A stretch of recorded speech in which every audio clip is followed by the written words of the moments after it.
പുലിഭീതിയിൽ കോഴിക്കോട് കണ്ടപ്പൻചാൽ നിവാസികൾ പ്രദേശത്ത് 2 നിരീക്ഷണ ക്യാമറകൾ സ്ഥാപിച്ചു. മിനി ഡാമിന് സമീപം ഇന്നലെ പുലിയുമായി സാദൃശ്യമുള്ള ജീവിയെ കണ്ടുവെന്നാണ് നാട്ടുകാർ പറയുന്നത്. രാഹുൽ സുരേഷ് ഉണ്ട് കോഴിക്കോട് നിന്ന്. രാഹുൽ, ഇത് പുലിയെന്ന് സ്ഥിരീകരിക്കുന്നുണ്ടോ വനം വകുപ്പ്? രാഹുൽ, ഉന്മേഷ്, ഇരുവഞ്ഞിപ്പുഴയുടെ ഭാഗമായ കണ്ടപ്പഞ്ചാൽ മിനി ഡാമിന് സമീപം ഇന്നലെയാണ് പുലിയുടെ സാദൃശ്യമുള്ള ഒരു ജീവിയെ കണ്ടെത്തിയത്. പുലർച്ചെ 4:30യോടുകൂടി പുലിയുടെ സാദൃശ്യമുള്ള ഒരു ജീവി നടന്നു നീങ്ങുന്നതായി CCTV ദൃശ്യങ്ങളിൽ പതിഞ്ഞിരുന്നു. ഈ ഡാം സൈറ്റിലുള്ള ആളുകൾ പറയുന്നത് ഇത് പുലി തന്നെയാണെന്നാണ്. അതോടെയാണ് വനം വകുപ്പ് ഇതുമായി ബന്ധപ്പെട്ട് പരിശോധന നടത്തിയത്. പക്ഷേ വനം വകുപ്പ് നടത്തിയ പരിശോധനയിൽ പുലിയുടെ കാൽപ്പാടുകൾ ഉൾപ്പെടെ കണ്ടെത്താൻ സാധിച്ചിട്ടില്ല. അതുകൊണ്ട് തന്നെ 2 ക്യാമറകൾ ഈ പ്രദേശത്ത് സ്ഥാപിച്ചിട്ടുണ്ട്.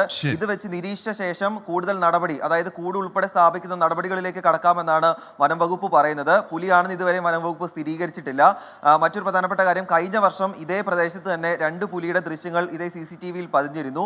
അതുകൊണ്ടാണ് നാട്ടുകാർ പറയുന്നത് ഇത് പുലിയാണെന്ന്. ഉന്മേഷ്, രാഹുൽ സുരേഷാണ് കോഴിക്കോട് നിന്ന് വിവരങ്ങൾ നൽകിയത്.